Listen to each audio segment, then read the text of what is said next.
I want to transition a bit and start focusing more on trusting and uncertainty during times of uncertainty.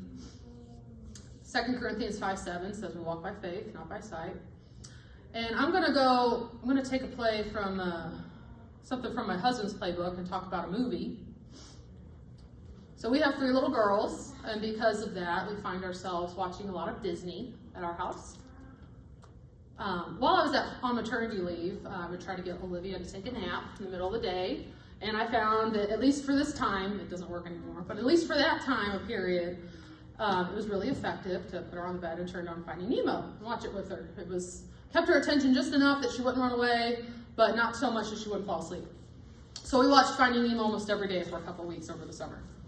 And for whatever reason, I already told you that. So there's a scene in the movie I want to talk about, and it's where Dory and Marlin, they come up to this school of fish, and they ask for directions, and they point them in the right direction, and Marlin swims off, and Dory lingers behind for a little bit. And the school of fish, they tell Dory, they say, hey, you're going to come to this trench. When you get to it, you need to go through the trench. Don't go over it. Go through it. It says, very important, you need to go through the trench.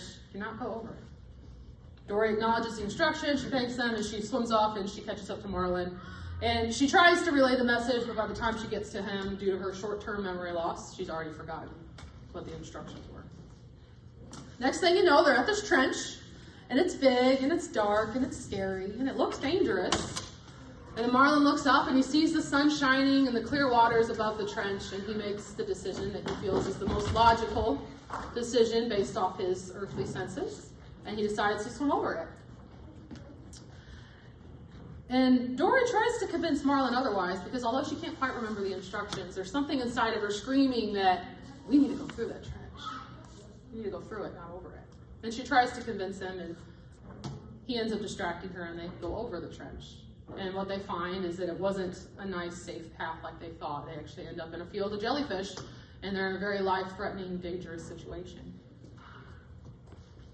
Sometimes the direction the Lord is leading us doesn't always seem like the logical path to our earthly senses. It might seem scary or dark or dangerous, so much so that it doesn't make sense that he would have us go that way. We have to be careful not to overanalyze the situation and talk ourselves out of following the instruction that the Lord has given us. Remember, we have an enemy, and he's going to try to talk us out of things. He might even try to do that by convincing someone close to us first, so that they could join in that talking us out. Something I found interesting about the 2 Bible passages that I referenced earlier, Jesus sleeping in the storm and Peter walking on water.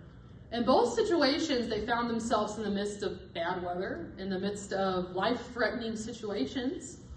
And in both situations, Jesus had specifically instructed them to go that way.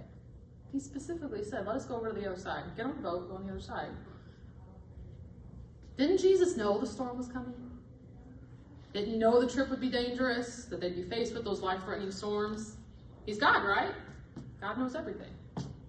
Yet he sent them right through it. Now, do I believe God caused the storms, that he caused the dangerous situations? No. But he knew they were coming. He also knew that he was more than able to sustain them through that storm, and that was still the best way to go. The scene in Finding Nemo reminds me that we don't see the whole picture. All we see is what's directly in front of us. We don't see that the path that looks easier, that looks safer, that makes the most sense to our earthly senses is actually going to cause more trouble. It's going to cause more pain, more anguish than the path that looks dangerous. We don't see that the path he's leading us on is going to put us in the right place, in the right time, to do exactly what he's called us to do. We also don't see the dangers he's protecting us from. We may never know the situations that God has protected us from when we listen to him. I know many of us, probably all of us at one time in our life, have definitely learned the hard way of the situations he tried to prevent us from when we didn't listen. And thank God he's gracious and picks us back up when we go the wrong way and puts us right back off where we started. Our life is like a big jigsaw puzzle. All we see is one piece at a time, but God sees, he sees the whole picture, and he sees it from the beginning.